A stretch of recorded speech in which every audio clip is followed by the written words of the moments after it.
नमस्कार, KCN news में आपका स्वागत है। आज हम जगपुरा विधानसभा से आरडब्ल्यूए के संयोजक अमित कौशिक जी से क्षेत्रीय मुद्दों पर सीधी बात करेंगे। अमित जी, बहुत बहुत स्वागत है हमारे चैनल केसीएन न्यूज में आपका। सर, सबसे पहले हमारे दर्शकों को बताया, सर सबसे ज्यादा अधिक कैंप लगवाने वाले अमित कौशिक जी का नाम आया। क्या कहेंगे हमारे दर्शकों को, क्या साझा करेंगे और आपके मन विचार में ऐसा क्या है जो आपने ये सारा काम किया? देखिए, नगर निगम का जो खर्चा चलता है उसमें से एक बहुत बड़ा अगर स्रोत कहें तो वो प्रॉपर्टी टैक्स है। और प्रॉपर्टी टैक्स हम जो जनता देती है वो उसका दायित्व बनता है और नगर निगम का दायित्व बनता है कि जनता को ये पैसे का सही से उपयोग करे। तो हम हर वर्ष जब भी 30 जून से पहले जैसे 10% छूट देती है एमसीडी हाउस टैक्स में, तो लगभग 8 से 10 कैंप हम लगवाते हैं अपने क्षेत्र में। क्योंकि जब से ऑनलाइन सिस्टम हुआ है, बहुत से बुजुर्ग ऐसे हैं जो इन चीजों से वाकिफ नहीं है ऑनलाइन हाउस टैक्स जमा करने से। तो इसलिए हम खासतौर से महिलाओं बुजुर्गों के लिए या जो ऐसे लोग हैं जो ऑनलाइन हाउस टैक्स वगैरह जमा नहीं कर पाते हैं, क्योंकि यहाँ से जो हमारा हाउस टैक्स का ऑफिस है साबिक नगर है वो काफी दूर पड़ता है, तो वहां जाना सबके लिए संभव नहीं होता। तो हम इसमें अपने क्षेत्र में ही कोशिश करते हैं, जैसे हमारे यहाँ अग्रवाल धर्मशाला है या उत्याटो समाज की धर्मशाला है या एमसीडी का कम्युनिटी सामुदायिक केंद्र है। तो ऐसे हम अलग अलग विगत जगहों पे कैंप लगवाते रहते हैं एमसीडी का हाउस टैक्स का, और उससे जो यहाँ की जनता है उसको काफी लाभ मिलता है और एमसीडी को भी एक जो प्रॉपर्टी टैक्स के माध्यम से आय का बहुत बड़ा स्रोत मिलता है। बिल्कुल सर, टैक्स के माध्यम से सरकार के रेवेन्यू में टैक्स का पैसा जाता है, परंतु सर यहाँ की जो मूलभूत सुविधाएं हैं, क्या वो सुविधाएं भी लोगों को मिल रही है सर प्रॉपर? देखिए, ये नगर निगम का दायित्व है कि वो जो भी प्रॉपर्टी टैक्स या अन्य माध्यम से जो भी आता है उसका एक जो उसका लाभ जनता को अवश्य मिलना चाहिए। अब ये जो यहाँ पे जो नगर निगम के अधिकारी हैं या जो नगर निगम के नेता हैं, उनका दायित्व है कि वो इस चीज को सुनिश्चित करें कि जो भी जनता का पैसा उन्हें टैक्स के रूप में मिल रहा है उसका बढ़िया से अधिक उपयोग हो सके। हाँ, हाउस टैक्स की बात करें तो अभी भी बहुत सारे हमने लोगों को जागरूक करा कि भाई जो प्रॉपर्टी टैक्स के माध्यम है, क्योंकि यहाँ पे भोगल में कमर्शियल भी एक्टिविटी काफी है, तो यहाँ पे लोग काफी जागरूक हैं और अपना टैक्स समय से भर रहे हैं। लेकिन अभी भी ऐसा बहुत सा है जो लोग टैक्स नहीं दे रहे हैं। तो अभी पीछे गवर्नमेंट स्कीम लाई थी, समृद्धि स्कीम लेके आई, वो बड़ी सक्सेस रही, जिसमें उन्होंने कहा 4 साल का आप हाउस टैक्स दीजिए, पुराना हम सारा हाउस टैक्स माफ कर देंगे। अभी भी एक संपत्ति कर योजना करके अभी रिसेंटली खत्म हुई है 30 अप्रैल को, उसको फिर थोड़ा 1 महीने के लिए एक्सटेंड करा था। वो भी बड़ी 6 साल का मतलब 1+5 ईयर टैक्स देके आप पुराने जितने भी टैक्स है वो सब आप माफ करवा सकते हैं।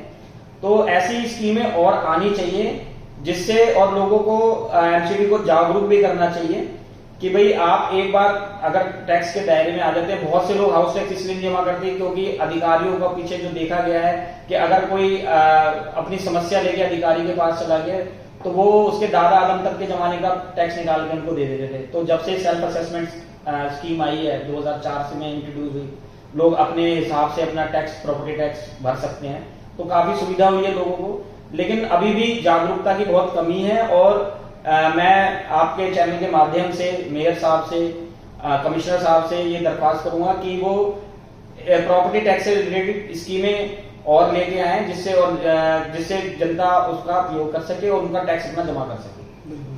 सर, टैक्स की आवाज तो लगातार आप उठाते रहे हैं कैंप के माध्यम से, वही सर आपके क्षेत्र में दूसरी ओर रुख कर लेते हैं। सबसे बड़ी समस्या, मेजर समस्या पार्किंग की बनी हुई सर। मैंने देखा 2010 से समस्या ज्यादा गंभीर बनी हुई है। क्या अभी मौजूदा जो विधायक है इन समस्याओं को लेकर जागरूक है? और आप तो समय समय पे आप क्षेत्र में कैंप के माध्यम से लोगों से बातचीत भी होती होगी आपकी, तो क्या मैसेज आता है जनता की तरफ से? अगर भोगल क्षेत्र की बात करें तो मेरे को जैसे जो कैंप में भी लोग आते हैं और जैसे हमारी मीटिंग्स भी होती हैं, उसमें एक ये बहुत बड़ी समस्या है। जो हमारे क्षेत्रीय विधायक हैं श्री तरविंदर सिंह मारवा जी, उनके संज्ञान में ये बात है और वो भी अपने स्तर पे प्रयास कर रहे हैं और आरडब्ल्यूए भी अपने स्तर पर प्रयास कर रही है। इसमें हाई कोर्ट में केस डाल के अपने डायरेक्शंस ली हैं और 6 महीने का समय जो अधिकारियों का वो कोर्ट ने दिया है कि इसको जल्दी से जल्दी समस्या को सुधारें, जो रुका हुआ काम है उसको रीटेंडर करें, क्योंकि कुछ कानूनी पचड़ों की वजह से पार्किंग का काम रुका हुआ है। तो इस पे हमने यही कहा है कि जो भी इसमें समस्याएं आ रही हैं वो चाहे कानूनी संगत हैं या अधिकारियों के संगत से हैं, तो इसको निपटारा करना चाहिए। आखिर में जनता ये चाहती है कि उसके पैसे का सदुपयोग हो, जल्दी से जल्दी पार्किंग खोले। 90% काम पार्किंग का हो चुका है, भोगल की एक बहुत बड़ी समस्या है, और हमें पूरी उम्मीद है अपने विधायक जी से, अपने सांसद जी से, पार्षद जी से, कि इस समस्या का जल्दी से जल्द समाधान करेंगे। बिल्कुल सर, जिस तरह पार्किंग की समस्या सॉल्व होती है तो क्षेत्र में काफी लोगों को परेशानी से मुक्ति मिलेगी। वही सर इंक्रोचमेंट की बात की जाए, मैंने देखा भोगल में छोटे छोटे रेडी पटरी वाले अपने व्यापार को लेकर रोजगार उपलब्ध लगातार करते चले आ रहे हैं। इन समस्याओं को लेकर आने जाने वाले लोगों को परेशानी होती है सर, तो इस चीज को लेकर कभी आपने आवाज उठाई सर? देखिए, पीछे कमिश्नर साहब का दौरा हुआ था, तो हमने एक प्रपोजल भी उनको दिया था कि जो ये पार्किंग बन रही है, अंडरग्राउंड पार्किंग बन रही है, लगभग 350 गाड़ियों की पार्किंग है। इसके ऊपर का जो सरफेस एरिया है उसको अगर किसी भी माध्यम से इस पे रेडी पटरी या कोई छोटी कैशर्स वगैरह के लिए इसको अलॉट कर दिया जाए, क्योंकि सरफेस जो है उसका डिस्पेंसरी, साथ में डिस्पेंसरी है, तो अगर उस सरफेस को अगर अलॉट कर देती है एमसीडी, तो काफी हद तक जो यहाँ पे जो सड़कों पे रेडी पटरी वाले लगा रहे हैं उनको वहां शिफ्ट किया जा सकता है और इस समस्या से छुटकारा मिल सकता है। जहां तक रेडी पटरी की बात रही, तो जो जोनल वेंडिंग कमेटी है वो हम काफी विगत वर्षों से सुन रहे हैं कि वो बन रही है और इनको स्थान अलॉट होंगे, इनका मार्किंग होगी, इनको टोकन वगैरह मिलेगा कि एक एरिया में कितना मिलेगा, लेकिन अभी तक उसका समस्या का समाधान अभी तक बिल्कुल निकला हुआ नजर आया नहीं। तो हम उम्मीद करते हैं कि अब भाजपा की सरकार आई है, नगर निगम में भी, दिल्ली सरकार में भी और केंद्र सरकार में भी, तो इस समस्या का हल जल्दी निकलेगा। एक जो माध्यम है, प्रधानमंत्री जी की एक योजना है जिसमें 10,000 से लेकर 20,000 से 50,000 तक लेकर रेडी पटरी वालों को लोन दिया जाता है, तो वो भी एक बड़ी अच्छी उपलब्धि है। जो रेडी पटरी वाले हैं तो वो अपना कामकाज उससे कर सकते हैं। बिल्कुल सर, आपने लोन की बात की है तो मैं आपसे जानने की कोशिश करूंगा, हमारे दर्शक जानने की कोशिश कर लेंगे सर। लोन को लेकर जो आम गरीब आदमी डरता है सर कि अगर हमने लोन ले लिया तो हमें क्या परेशानी होगी आगे, इसको लेकर भी आप स्पष्ट करेंगे हमारे दर्शकों को सर?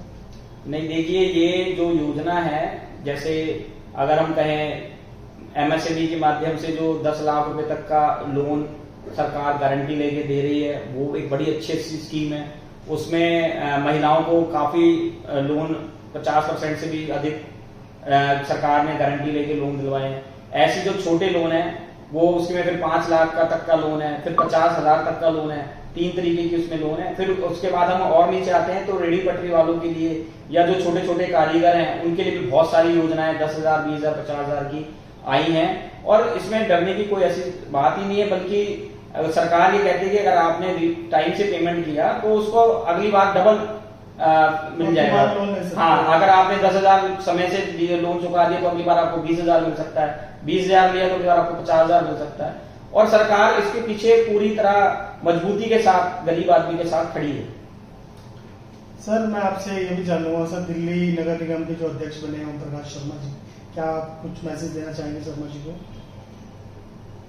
मैं यही कहूंगा कि देखिए, नगर निगम की जो समस्याएं हैं, एनक्रोचमेंट से लेकर है, और जो अंदर नाली की जो सफाइयां हैं जो एमसीडी के अंदर आती हैं, अब जैसे बारिश आने वाली है तो वो समय से पूर्व हो जाए तो जो जल भराव की समस्या होती है वो नहीं होगी, और साफ सफाई जो ढलाव हैं उन पे साफ सफाई रहे, और कूड़े के जो भी ढेर कहीं ना दिखाई दें, ऐसा हम उम्मीद करते हैं कि स्वच्छ दिल्ली हमें ओम प्रकाश जी के अब जब बने हैं तो और अच्छा ही है, अच्छी बात है कि वो उनका माध्यम रहेगा, उनका ध्यान रहेगा। तो काफी लंबा तजुर्बा है उनको राजनीति का सर।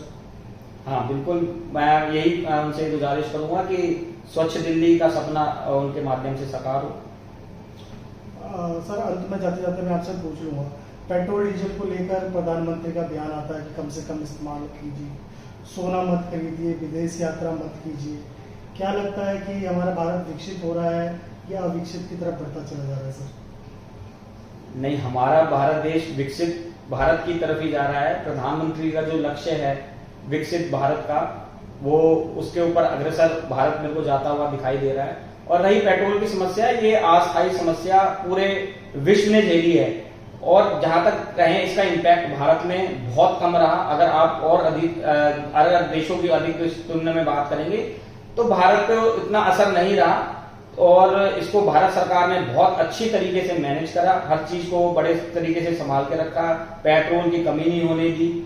और ये अस्थायी समस्या है। और इस पे अगर मोदी जी ने कहा है कि भाई पेट्रोल का इस्तेमाल कम कीजिए, ईवी की तरफ ज्यादा झुकाव है। अब दिल्ली में आप देखेंगे तो जितनी भी बसें आ रही हैं सब ईवी की आ रही हैं। दिल्ली सरकार की ईवी की पॉलिसी आ रही है, उसमें सब्सिडी दे रही है। तो पूरे भारत के कहें, दिल्ली की कहें, तो वो उसमें ईवी पॉलिसी की तरफ भी झुकाव सरकार का नजर आ रहा है। वो एक अच्छा स्टेप मैं कहूंगा।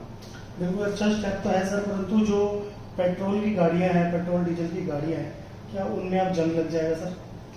नहीं, ये समय जो है परिवर्तन का होता है।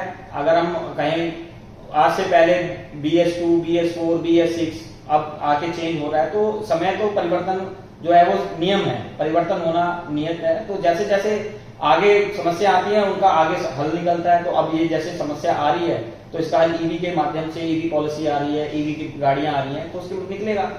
तो मैं तो यही विकसित भारत की तरफ इसका एक कदम है ये। बस आपसे लास्ट में कौशिक सर आपसे जान लेंगे, आप RWA के संयोजक हो, आप भोगल में और क्या क्या परिवर्तन चाहते हो मौजूदा प्रतिनिधित्व के माध्यम से सर? देखिए, मैं अभी अगर कहें तो एक तो भोगल में जो एनक्रोचमेंट की समस्या हम देखते हैं वो काफी हद तक वो उसमें सुधार हुआ है, लेकिन अभी उसमें गुंजाइश है कि जो रेडी पटरी वाले हैं वो भी अपनी रोजी रोटी भयमुक्त तरीके से कमाएं। क्योंकि आखिरकार हमें भी जो रोजमर्रा की जरूरतें हैं उनको अगर सब्जी लेनी हो, फ्रूट्स लेने हो, तो हमें मार्केट में आना पड़ेगा। और बस ये है कि सरकार इनको एक स्थान चिन्हित कर दे, वो भी भयमुक्त तरीके से अपना रोजी रोटी कमाए, और जो रेजिडेंट्स हैं या दुकानदार हैं उनको भी असुविधा ना हो। तो यही हमारी सरकार से मांग है। बहुत बहुत धन्यवाद कौशिक सर, आपने समय निकाल के हमसे बात की। शुक्रिया, धन्यवाद सर। धन्यवाद।